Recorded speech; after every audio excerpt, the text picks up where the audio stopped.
प्रश्न एवढाच आहे की या संदर्भात आज बोलणं हे काही योग्य होणार नाही, कारण म्हणजे एक हिंदीतली म्हण आहे, ती अगदी तंतोतंत लागू होते असं नाही, पण कब बाप मरेगा और कब बैल बटेंगे असं म्हणतात. अजून काही झालंच नाही आहे, अजून विलिनीकरण नाही, काही नाही, आणि त्याच्यावर इतक्या चर्चा.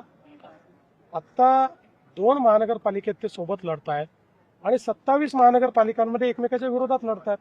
त्यामुळे याच्यावर एवढी चर्चा का करायची? दादा सातत्याने दिल्लीला का जातात? म्हणजे तुमचं ते बघा, ते दिल्लीला गेल्यानंतर जोपर्यंत वरिष्ठ म्हणून आमच्याच नेत्यांना भेटतायत तोपर्यंत ते किती वेळा गेले तरी चालतील.